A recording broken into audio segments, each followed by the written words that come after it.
Hello everyone, it's Jasmine and welcome back to my YouTube channel and blog. Today we're going to do that project that I showed on the tail end of my Arteza review video. We're going to do this really pretty Enchanted Rose card.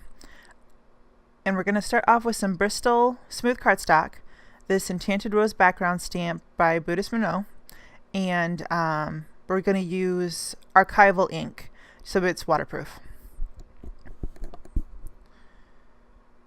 And these brush markers are very similar to the Zigs. They're a watercolor ink, so you can use each other to blend them out, or you can use a water brush if you want lighter tones and a more translucent wash.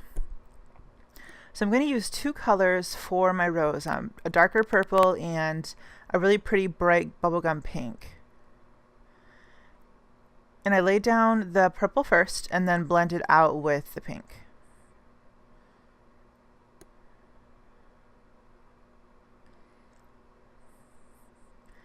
And this is a rather large image. The finished size of the stamp itself is 5 1/4 inches. So it doesn't fit on your traditional 4 1/4 by 5 1/2 card base.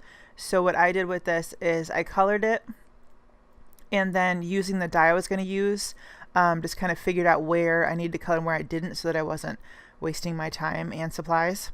And so this ends up being a 5 by 5 inch card in the end, and it will fit in a 5 by 7 envelope rather than a 4 1/4 by 5 1/2, but it's still a pretty simple thing to find envelopes for. So back to the stamped image. When you're doing roses like this, you want to remember that the center of the rose is going to be the darkest, so you will still see color, but because there's less light in there, it's going to be less color visible. So just kind of keep that in mind when you're trying to figure out your placement. And I put the purple first in the darker areas of the petals, so where they meet, where they were layered together is going to be darker, and then I put the pink on top.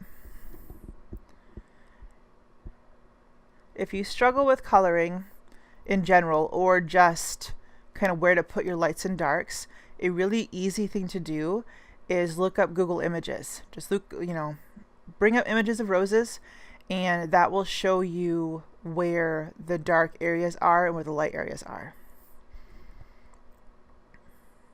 And the colors I chose for this are more fantastical. They're more on the bright fantasy kind of side of things versus a reality in terms of color. At least I don't think there's a rose that naturally grows in these shades. That'd be awesome if it did. But let your imagination go. If you like blue, do blue roses. It's kind of art is your opportunity to color your world the way you would like it. So on these outermost petals, I use the least purple because you would have the most light hitting these outermost petals. And every once in a while I do clean off the tip of my pink marker, just so I can get more of the truer pink versus the blended color between the pink and purple.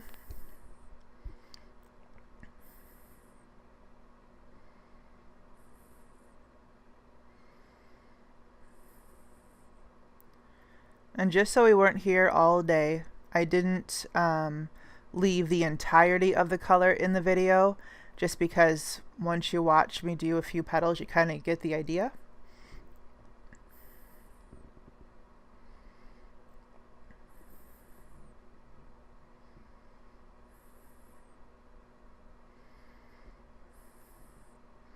So you're going to put your purple where it would be darkest, right up next to the other petals, and then blend it out with your pink as it comes down to the edges of your petals.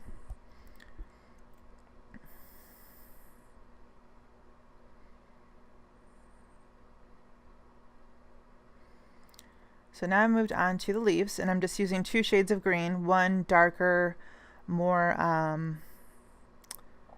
it's got a blue-green tint to it, really pretty, and then I'm using a brighter, more grass green to blend that out.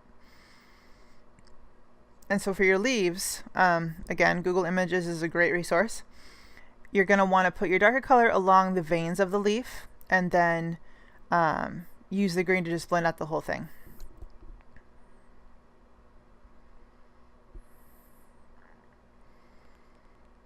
And if you have trouble with seeing where the lines are and what lines are supposed to be what image, just go back to your stamp packaging. That's typically the clearest image you're going to get, and that will help you figure out, oh, okay, that's supposed to be a leaf, that's part of a petal, that's a smaller leaf, that's a different kind of flower, etc. And because this was such a large image, I did do that quite a bit with this one.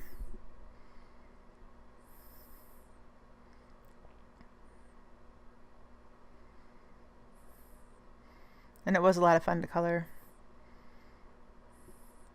And again, you can go hog wild with your color choices on these too, because it's up to you and it's your project. So if you want blue leaves, go for blue leaves.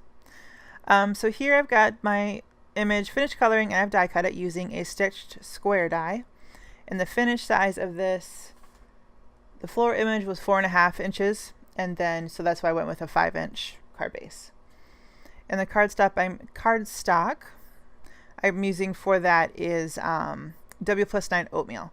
So it's kind of a cream color with a few little flecks in it. It's really nice and pretty, simple and neutral. And so I've got some Sizzix Bright Ons paper. This is a thinner paper. It's got a black shimmery finish to it. Die cuts really easily because it's thinner. It's not your typical cardstock. So I put that down and I'm like, this isn't showing up very well.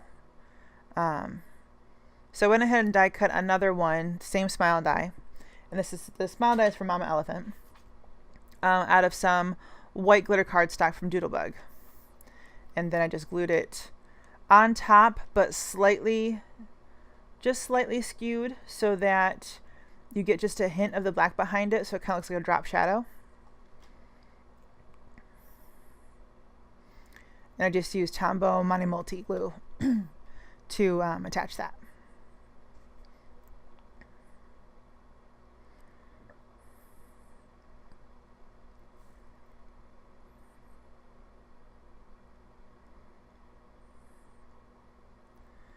And then to finish off, I've just got a few sequins from Neat and Tangled, and this is the Like Magic.